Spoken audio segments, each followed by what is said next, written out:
사랑합니다. 사랑꾼인 세상을 갖다가 여러분은 잘 아셔야 돼요. 인간 사람 중에 애미가 자식을 사랑하는 것이 조건 없는 사랑으로 그게 진짜 사랑이다. 참 사랑을 완성하면은 극락세계에 서방정토 극락세계가 있는데 현실에서 밀어붙임의 극락세계를 경험할 수 있는 게 지금 현재 세상이 미륵불 세상으로 들어왔기 때문에 이걸 아주 깨닫게 만든 분이 저희 어머니가 저를 깨닫게 만들어줬어요. 그래서 오로지 사랑만을 위해서 살아가는 선임이 됐습니다. 아시겠어요? 애미 사랑을 완성해야 결국은 미륵 부처님의 세계에 들어갈 수 있다 하는 겁니다. 저는 어머니가 돌아가시는 줄도 모르고 내 수행만 몰두를 한 사람이에요. 그래가지고 15년 동안 절에서 출가해가지고 15년 동안 있다가 솔직히 해서 15년 동안 어머니 생각을 한 번도 안 했어요. 그 어머니 생각을 진짜 안 하는 이유가 있습니다. 어머니 생각을 안 하는 이유가 저를 키우고 저를 업고 기른 사람이 어머니가 아니고 저희 그 육촌 누님이었거든. 내가 4살 때 머리를 다쳐서 바보가 됐단 말이에요. 어제 기억 상실에 걸리고 바보가 됐는데 10살, 11살 초에 제가 깨어났어요. 6년 만에. 6년 만에 깨어났는데 누님이 업고 저를 키웠기 때문에 누님이 어머니인 줄 아는 거예요. 네? 근데 누님이 어머니인 줄 알고 제가 어머니를 잃어버렸잖아요. 그러니까 3일 동안 콕박 울다가 지쳐가 잠을 자고 난 뒤에 딱 일어났는데 정신이 돌아온 거예요. 이게 나이 어릴 때 정신 돌아와 의미가 없지만은 근데 그때부터 바보가 학교 4학년 때 국민학교, 그때 국민학교죠. 국민학교 4학년 때 다시 개학을 해가지고 2개월 만에 글자도 못 쓰던 바보가 천재가 되어버립니다.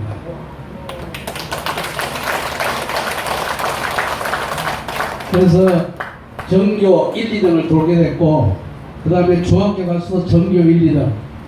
그러니까 고등학교는 부산에서 채워가는 초일류 고등학교, 부산고등학교를 왔고 서강대학교를 박근혜 대통령하고 같이 다녔어요. 근데 그러다가 이제 이 공부를 하다가 그 세상의 고통을 경험하면서 제가 출가를 하게 됐습니다. 어머니한테 한마디 말도 없이. 그 어머니는 제가 어릴 때 6남매였는데 살기가 굉장히 힘들었잖아요. 그때 그죠? 그러니까 예전에 살기가 힘들었으니까 아버지가 만든 간의 수거 공업품을 그걸 전국을 팔러 다녔어요. 먹고 살기 위해 가지고. 근데 제가 이제 우리 집안 얘기를 잠깐 해야 되는데 여러분들 지금 집안에서 서고 있는 모든 플라스틱 제품의 원조가 저희 집안이에요.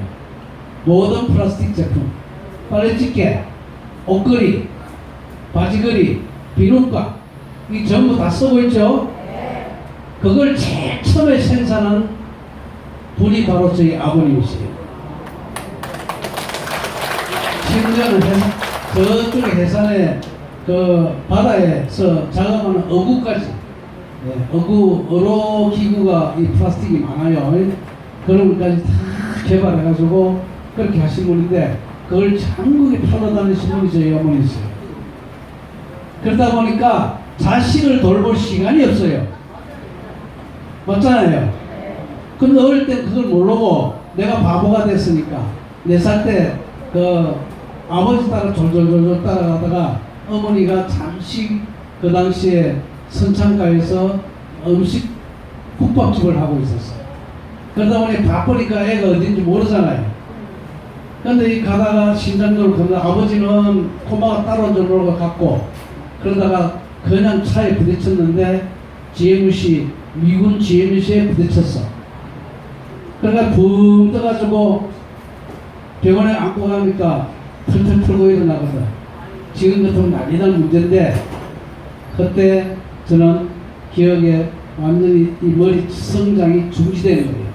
그 기억 상실에 걸리고 완전히 바보가 되어버립니다. 그래서 6년을 지냈는데 그 6년을 우리 집에 어탁하고 있던 아버지가 방수부가 돌아가시고 어탁하고 있던 육촌 누나한테 저를 맡겨가지고 제가 길렀기 때문에 육촌 누나 어머니가 되잖아요. 그러니까 어머니 아주 중요한 시간에 어머니 정이 없었어요. 그때 세상에 인간 배신으로 고통받다가 출가를 결심하고 출가를 하면서 어머니한테 말 한마디도 안 했는데 15년 동안 어머니 생각을 한 번도 하지를 않은 거예요. 여러분들 이해는 하겠죠? 네? 어머니 정을 안 받고 자랐으니까. 근데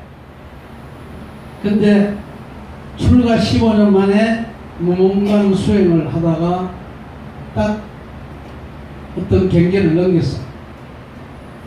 그러니까 이 깨달음의 오도송을 냈단 말이에요. 지금 오도송을 낸 스님이 그렇게 많지 않아요. 아까 제가 기도할 때 백두천지 조화성하고 사이온집 청룡상하니 일광산중에 술정하고 하암회상 용암으로다 하는 그 깨달음의 개성도 그렇게 해서 나오는 거예요. 그런데 내가 딱 무문관 수행을 하고 세상에 온갖 사랑뿐이라는 것을 딱 깨달은 거예요. 깨닫고 나서 딱 보니까 이 세상에서 나를 제일 사랑하는 사람이 누구냐고 딱 보니까 바로 어머니더라고요. 네? 그 어머니가 옛날 생각이 다 나는 거예요. 이게 전생도 다 보니까. 그래서 딱 나는데 보니까 어머니가 내가 머리를 다쳐서 그 어머니 입장은 아기를 잘못 보호했기 때문에 머리를 다쳤잖아요. 그걸 평생에 그걸 마음을 안고 사셨어요. 그렇죠? 그리고 6년 동안 밖에 나가나 집에 들어오나 나 때문에 6남매 중에 차남인 나 때문에 계속 신경을 썼던 분이 바로 그분이더란 말이에요. 그러니까 어머니가 나를 얼마나 사랑했는가를 그것도 깨달은 거예요. 그래가지고 어머니가 건강하시겠지. 그때 내가 딱 연락하려고 딱 마음먹은 지가 15년이 지나서 딱 어머니 나이를 보니까 75장 됐겠더라고요. 네? 그래서 전화를 또 했죠. 형님한테 전화를 해서 어머니 잘 계시죠? 이러면서 내가 전화를 했다. 왜? 어머니한테 진실한 마음으로 사랑한다는 말을 하고 싶었단 말이에요. 그걸 알게 됐으니까. 어머니가 나를 얼마나 사랑했다는 것을 알게 됐으니까. 그렇게 진실한 마음으로 내가 어머니한테 사랑한다는 말을 하고 싶었는데 전화를 하니까 야, 이 무정한 사람아, 형님이 하시는 이야기가 밤이면 창문을 열어놓고 있지 않나, 낮에는 밖에 서성거리면서 문을 놓고 일이 없을 때는, 밖에는 일이 없을 때는 그렇게 기도만 하고 사시다가 3년 전에 돌아가셨네 하는 거예요. 내가 그때 억장이 무너졌어요. 어머니한테 사랑한다는 말을 하지도 않았고 어머니한테 내가 아주 무심하게 대했고, 네? 어머니가 뭐를 말하면 틱틱거리면서 공부를 잘하니까 어머니는 나를 삼전 모시듯이 받쳐올렸단 말이에요. 공부를 잘하니까. 근데 그것이 전부 가슴에 탁 맺히더라고요. 그래서 제가 그때부터 마음을 먹고 우리 어머니를 잘 좀 돌봐주시고 옆에서 동조해 주시고 같이 좀 해주십시오 하는 마음으로 모든 국민의 조상들을 모시기 시작한 거예요. 우리 어머니는 인사도 하셨잖아요. 그런 마음을 내신 분이 우리 성인 같은 한 분이 계세요. 300년 전쯤 됐는데 진목대사라는 분이 진묵대사라는 분이 전북 김제군입니다. 김제에 가면은 성모암이란 절이 하나 있어요. 그 옆에 무덤이 하나 있어요. 바로 절 옆에 무덤이 하나 있어요. 그분이 외아들이었어. 외아들이 아주 귀한 아들인데 어머니한테 그냥 어머니를 놔두고 출가를 했어요. 출가해서 어머니를 봉양을 못하니까 항상 마음에 불의 자식이란 그게 마음에 있었단 말이에요. 그래서 어머니가 딱 돌아가실 때 어머니한테 가셔가지고 이런 말씀을 드려요. 내가 평소에 봉양을 못했으니 어머니가 돌아가시고 난 뒤에 어머니한테 인사하는 중생들이 다 계시면은 어머니가 한 가지 소원만이라도 들어주십시오 하면서 어머니한테 신통을 딱 걸었어. 그래서 그분이 묘자리를 딱 썼단 말이에요. 묘를. 근데 그때 벌판 한 군데 조그만 언덕 있는데 묘자리를 딱 썼어요. 그는 사람들이 이해 못할 자리에 묘자리를 딱 써. 이 자리에 어머니가 누워 계시면은 꼭 인사를 하는 사람들이 있을 거니까 그걸 자식처럼 여기시고, 예? 한 가지 소원만을 들어주시라 하고 그랬단 말이에요. 예? 그러고 난 뒤에 김제 성모함에 가서 기도를 하면은 한 가지 소원을 들어준다 하는 대맹당 자리에 진묵대사가 어머니 묘를 딱 썼단 말이에요. 사후에 모든 중생의 효를 받아라 하는 그 마음으로 썼단 말이에요. 저도 똑같이 어머니의 그 사랑에 보답하고자 제가 여러분들 조상을 백산까지 가가지고 기도하고 천도해주고 그 수룩 용왕제를 지내면서 그렇게 하고 있는 거예요.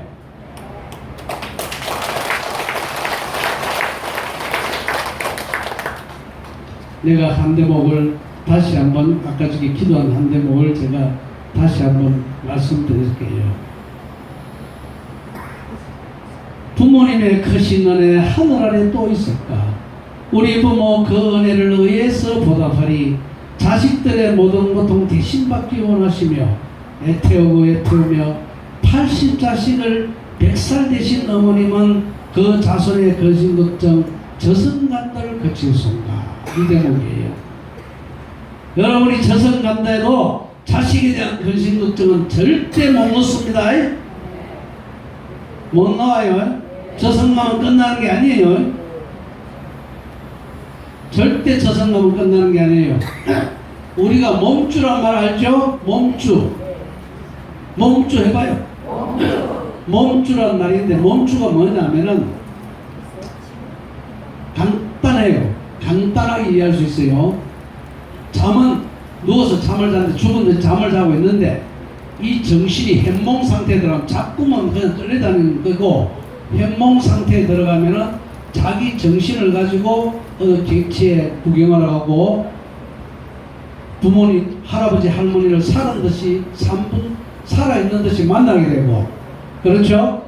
특히 태몽을 꿀 때는 확실한 어떤 행상을 딱 보게 된단 말이에요. 그 보는 정신을 가지고 그 보는 놈이 그게 몸주요. 그게 무슨 말인지 이해하시겠어요? 현몽을 꿀 때 그렇단 말이에요. 근데 그 몸주는 사람의 육신이 죽어도 이 몸주는 안 죽어요.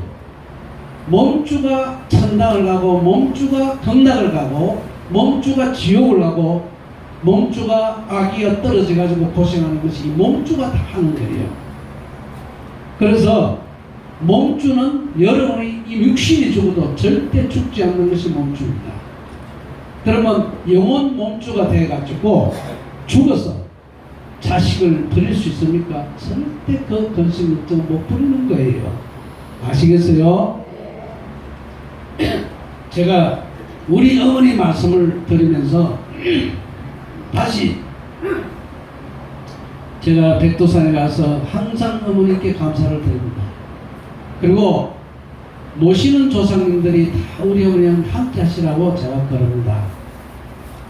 이런데 제가 기도를 할 때 한 20년 전에 어머니 돌아가시고 몇 년을 제가 한 뒤에 한 15년 됐다. 저기 옥천에 모 종단에 총무원장을 맡고 있을 때입니다.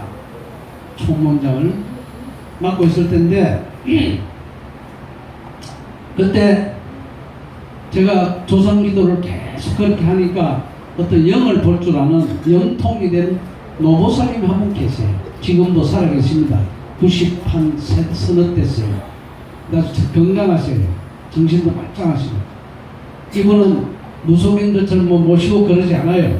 집에 딱 조그만 당근님 상 하나 딱 모셔놓고 아침에 물 한 잔 떠놓고 잠깐 기도하는 게 다예요. 근데 대전권에 있는 모든 무속인들의 스승이에요. 그들은 쉬는 마처럼 돼야죠. 어떤 거냐면은 기도를 받았단 말이에요. 그들은 일 받았다, 일을 뗐다 그러죠. 그럼 기도를 받아가지고 기도를 어느 신명한테 이 기도를 해야 이 기도가 통하느냐 하는 것을 꼭 그분한테 물어요. 칠성을 기도해야 되느냐, 용왕을 기도해야 되느냐, 중점적으로 기도해야 될 신명이 각각 그 기도마다 틀립니다. 그리고 요구하는 공약물이 틀려요. 요구하는 공약물. 그래서 요구하는 어떤 음식을 올려야 된다 하는 것까지 정확하게 말씀하시는 분이 계세요. 예전에. 근데 여러 일반 불자들은 잘 몰라요, 그분을. 저하고 같이 기도하는 걸 그렇게 좋아했었어요. 그분이 항상 말씀하시기를 스님은 나라와 민족을 위해서 아주 큰 기도를 하실 분이니까 제가 이렇게 같이 기도하는 게 저한테 영광입니다 하면서 꼭 어디를 가자. 그래서 그분 덕분으로 바닷가 나와서 기도하고 산에 올라서 태백산도 하고 이 사회를 돌면서 용왕기도를 많이 했던 계기가 됐던 그분인데, 그분이 백중기도를 한다고 내가 37일 기도를 바빠가 37일 기도밖에 못 해가지고 그 종단에서 37일 기도를 하는데, 기도 다 끝나고 난 뒤에 이게 영통이 제대로 된 분은요 절대 함부로 시부란 걸 안 그립니다. 함부로 눈에 보인다고 함부로 이야기 안 해요. 그분은 자기 스스로 애기 둘을 놓고 새댁일 때 신이 막 들어와가지고 엄청 힘든 그 지난 새댁이, 나이 젊은 새댁이 계룡산 꼭대기에 올라가서 밤중에 올라가서 기도하고 그거 이겨내려고 그래가지고 결국 이겨냈어요. 신을 이겨낸 거예요. 신을 이겨내니까 자기가 영통이 되어버린 거예요. 다 볼 줄 알아요. 그런 분이 계셨는데 그분이 저하고 기도하기를 좋아해가지고 37일 동안 고박 기도를 하시는데, 다 끝나고 난 뒤에 백중제를 다 끝나고 난 뒤에 스님 힘든 말씀이지만 제가 말씀을 안 들으려다가 하도 신기해서 제가 말씀을 드립니다 하는 거예요. 그 말씀 해보세요 하니까 이분이 하시는 말씀이 37일 동안 호흡한 옆에서 스님 뒤에 옆에서 같이 기도를 하는 영혼이 계시는데, 몸주 영혼이 계시는데, 영혼을 볼 줄 아니까 그 영혼이 꼭 스님을 닮은 것 같던데, 저는 어머니 닮았거든요. 스님을 닮은 걷는데 왜 수녀복을 입고 있단 말이에요. 수녀 행상을 하고 있고 수녀복을 입고 있는데 그 연유를 모르겠습니다 하는 거예요. 기도를 크게 스님을 기도를 도와주고 있는데 보호하고 있는데 스님의 어머니가 아닌가 하는데 왜 수녀복을 입고 있는지 모르겠다는 거예요. 그래서 제가 딱 생각나는 게 있어가지고 행수한테 전화를 했어요. 행수님 혹시 어머니가 수녀복을 입고 있은 적이 있었냐고 하니까 평신도니까 수녀복을 입을 수가 없어요.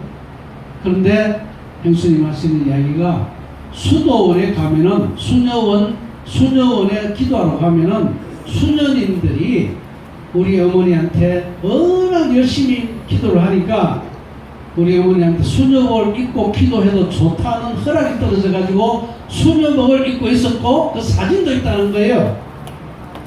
깜짝 놀래가지고 벽 올라가가지고 사진 한번 보십시오. 사진 딱 보니까 어머니다. 그래서 그 사진을 가져와가지고 그 보살한테 보여줬어요. 딱 보여주니까 이분이 맞다는 거예요. 죽었어도 어머니는 자식 걱정을 떠날 수가 없는 게 애미 사랑입니다. 그러니까 총무원장으로 깨달았다 그러고 오도성까지 낸 스님, 그 큰 스님에 대한 그것이 어머니는 그냥 아들일 뿐이에요. 아시겠어요? 그 아들이 혹시 기도하는데 힘이 붙일까? 그 아들이 혹시 기도하는데 모자라는 게 있을까? 옆에서 도와주고 있더라 하는 얘기입니다. 죽어서 어머니는 기도가 많이 했기 때문에 자기 몸을 벗어나고 업이 벗겨져 있기 때문에 마음만 먹으면 얼마든지 갈 수 있다. 그래서 신명세계에서는 2패를 올려가지고 왜 2패를 올리느냐?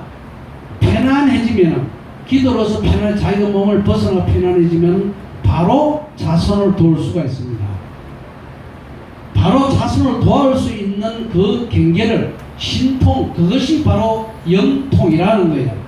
영이 통한다. 어디를 통하느냐? 자손과 통한다. 자손과 영이 통하게 이렇게 돼 있어요. 원래 다 연결돼 있습니다. 우리 과학적으로 게놈 지도라고 DNA 지도가 다 나와 있어요. 결국은 이 몸속에 조상의 인자가 다 있는 거예요. 그런데 조상이 영으로 도우려고 그러면 조상이 영통하는 공부가 돼야 된단 말이에요. 그 공부를 하게끔 만드는 것이 바로 지금 입회 봉헌하는 일이다 하는 것이에요. 아시겠어요? 그러니까 여러분들이 하는 일이 공덕을 짓는 일이 절대 헛공덕이 없다는 겁니다. 헛공덕은 절대 아니다는 것을 믿으시라 이 말이에요. 몸주에 신선한 에너지와 빛과 생명의 에너지를 주는, 건강을 주는 에너지를 주는 것이 바로 복장 속에 자신의 이름을 넣는 것이에요. 그건 발언이 무슨 발언이냐? 자식에 대한 어떤 것을 바라고 있는데 그 자식의 몸주, 정신적인 몸의 흐름을, 몸의 주인을 에너지가 풍부하게 해서 정신이 맑아야 바로 일을 잘할 수 있거든요. 그래서 부처님 복장 속에 그 이름을 넣는 거예요. 복장이 편해야 일을 하죠? 네. 맞죠? 네. 복장이 편해야 뭔가 일이 잘 돼요. 복장이 불편하면 일이 안 되죠. 바로 몸주 복장을 편안하고 빛과 생명으로 빛나게끔 하는 것이 부처님 몸에 이 복장 속에 이름을 넣는 것이다 하는 것을 아셔야 된다 이 말이에요. 그래서 그 흐름이 확실히 기운이 차면은 정신을 바짝 차리고 자기 길을 갈 수 있고 그렇게 할 수 있단 말이에요. 그리고 결혼이 안 되고 자식이 안 나오고 그리고 뭔가 뒤틀리고 있으면은 반드시 성주풀이를 해야 돼요. 성주를 풀어야 신명을 풀고 살이 풀어지는 거예요. 이번에 저 신고한계라는 영화 다 봤죠? 신고한계 영화 다 보신 분 손 들어봐봐. 더 보셔야 돼. 인과 연이라는 이 편을 보면은 성주신이라고 나와. 성주신이 나와. 잘 표현했어. 그 성주신은 우대조상, 아주 근본조상, 뿌리조상을 성주신이라 그런단 말이에요. 그 성주가 풀어져야 바로 터주가 풀린다. 터주하고 성주하고 삼신한미가 합일해야 결국 이 자손의 문제가 다 풀어진다 이 말이에요. 그 삼신한미하고 성주하고 신명을 함께 해가지고 모셨던 게 뭐예요? 그거 다 우리가 지금 6.25를 거치고 일제시대를 거치고 다 버려버렸어. 그게 뭔지 압니까? 그게 바로 신주단지다 이 말이에요. 신주단지 알아요 몰라요? 알아요. 정신을 똑바로 차리라고. 신주단지를 없앴기 때문에 자손의 맥을 바로 안 잡히지 못 잡는 거예요. 이걸 아셔야 돼요. 그래서 지금 신주단지를 따로 모시면 안 돼. 왜 그러냐면은 이 신주단지를 다들 모시면 괜찮아. 각 집안에 다 모시면 괜찮은데 내 다른 집에 안 모시면 나를 딱 모시면은 특히 교회 다닌다고 기독교 다닌다고 제사 드리는 조상들 영가들이 그 신주단지에 다 붙어버려요. 그래서 모시면 안 돼. 지금은 절대 모시면 안 됩니다. 모시지 말고 신주단지에 버금가는 성주 영가 성주 조상을 모시면 그게 신주단지가 된다 이 말이에요. 이해하셨어요? 네. 그래서 성주 조상을 모신 분 손들어요. 성주 조상을 모시면 박수 한번 쳐요. 박수 한번 쳐. 성주를 안 모시면 앙코 없는 찐빵이다. 신과 함께라는 그 영화가 확실히 보여주는 거예요. 죽어야 될 노인인데 그 손자를 돌보고 있으니까 손자를 돌볼 수 있게끔 그 윗대 조상의 성주가 그 노인네를 갖다가 저승사자가 차사가 못 잡아가도록 부탁하고 못 잡아가도록 조금 시간을 더 주라 하고 부탁하는 모습이 나왔다 이 말씀이에요. 성주가 발동을 하면은 살이 다 풀리고 이게 잘못된 일을 다 막을 수가 있는 게 성주 조상이에요. 아시겠어요? 네. 전라도 고향인 분들은 반드시 성주상을 차리죠? 네. 맞아요, 안 맞아요? 맞아요. 이 성주상이 굉장히 중요한데 경상도는 경상북도 예천인가 뭐 몇 군데는 성주상을 차린 데가 있어.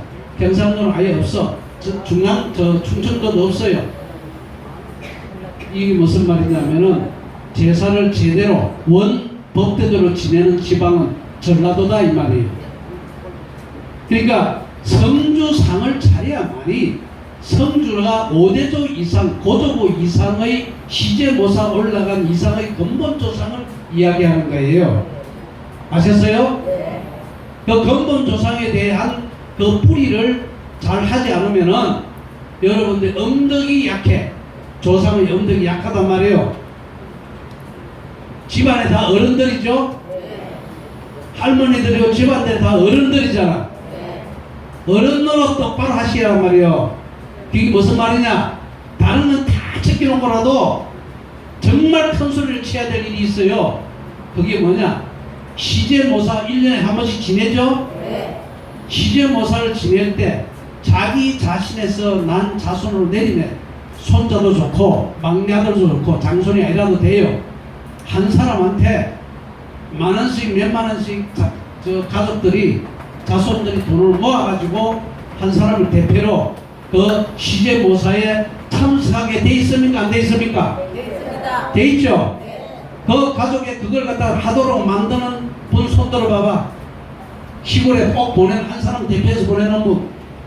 이 한 사람 두세 사람 생각내. 박수 한번 쳐요. 이게 시제모사의 정성을 들이지 않고 조상의 음덕을 바라지 마시라 이 말씀이에요. 조상의 음덕은 돌아가신 아버지 어머니, 돌아가신 할아버지 할머니가 주시는 게 아니에요. 성주, 오래된 조상, 바로 5대조 이상의 조상이 음덕을 내려주는 겁니다.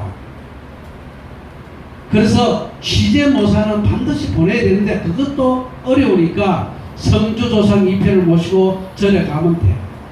그게 신주단지고 바로 그것이 성주로서 기운이 딱 서는 이 자손들을 돌봐주는 우리 조상의 맥이 된다 이 말씀이에요. 이것이 제가 숭례문 49제 숭례문에서 기도할 때 49제를 지내는데 스님이 이야기하셨나? 저는 숭례문에서 49제 지내고 10년 동안 기도한 스님이에요. 그래서 알려지기 시작했고 지금도 국회나 무슨 행사를 가면은 제일 중앙에 총무대는 아닌데 제일 중앙에 딱 기빈석이 앉아요. 왜? 나라 스님 국사 왕사의 칭호를 받았기 때문에 그래요. 그러니까 어떤 아무 스님이 와서 여기에서 이야기하는 게 아니요. 그걸 아셔야 된단 말이에요.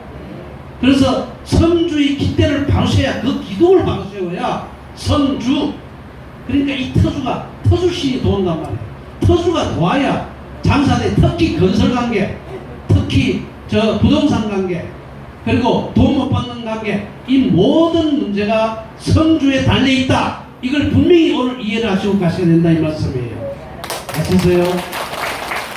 그래서 그게 신주단지고 그것이 조상을 대표하는 자리고 그것을 딱 이렇게 입회로서 자리를 딱 마련해 놓으면은 한 사람의 영향을 미치는 우리 친척 인척 관계가 어떻게 되냐면은 12촌까지 영향을 미쳐요. 12촌. 옷에 6촌만 돼도 잘 몰라. 그렇죠? 어떻게 사는지 언제 죽었는지 잘 모르잖아요. 12촌까지 돌아가시면 죽으면은 12촌 내에 스님이 계시든가 아니면은 어떤 영적인 그 기운이 있는 사람, 신명의 기운을 갖고 있는 사람한테 기대게 됩니다. 그래서 사주를 보면은 신명사주라는 게 있어요. 촛불 켜는 사주. 촛불 켜는 사주는 반드시 영혼이 12촌까지의 영혼이 또 조상으로는 12대조까지 영혼이 기대게 돼 있어요. 영혼이 기대게 되면은 현실적으로는 굉장히 어려운 상황으로 돌아가게 돼 있습니다. 기대는 게 방해하는 것이 아니고 기대니까 무거워진다. 몸주가 무거워지는 거예요. 몸주가 무거워지니까 인생살이가 고달퍼져 인간부가 생기고 팔자가 더러워진다 이 말씀이에요. 아셨어요? 그래서 성주를 모시면은 성주가 다 그걸 갖다가 이 전부 모아가지고 전부 없애주는 거예요. 그 성주를 모시고 바로 백삼천지에서 기도를 하니까 제가 갈 때 성주를 같이 모십시오 하면은 그것이 완벽한 공덕이 되고 완벽한 불사가 된다 이 말씀이에요. 그리고 또 급한 불이 있어. 급한 불은 뭐냐면 제일 급한 불은 돌아가신 남편이에요. 바로 자식의 아버지. 그 아버지를 통해서 나도 예수제를 해야 되고 이런 부분이 안 돼 있는 부분은 그것이 좀 급해요. 왜 그러냐면 아까 낙태 연가도 급하지만은 급한 게 뭐냐? 지금은 전부 돈이죠. 돈으로 돌아가는 세상이죠. 자식이 돈이 있어야죠. 재물을 바로 연결시켜 줄 수 있는 게 바로 자식의 아버지예요. 살아계실 때는 자식이 어떻게 하는지, 애미가 자식을 어떻게 돌보는지 나도 자기도 모르는데 내팽개치고 그래 사는 사람들이 많죠. 그런데 돌아가시면은 정반대가 돼버려요. 정반대. 왜? 자식을 못 돌보는 게 그게 아버지로서의 그 책임감을 못한 게 뭔가 자꾸 와요. 그리고 염라대왕 앞에 가가지고 되게 머쓱해요. 49제 지내고 난 뒤에 되면은 자기 신명이 어떻게 제대로 딱 되면 신통이 영통이 딱 걸리면은 자식을 먼저 도우는데 제일 확실히 도우는 게 자식을 통해서 로또가 되는 경우가 아버지가 도와서 되는 거예요.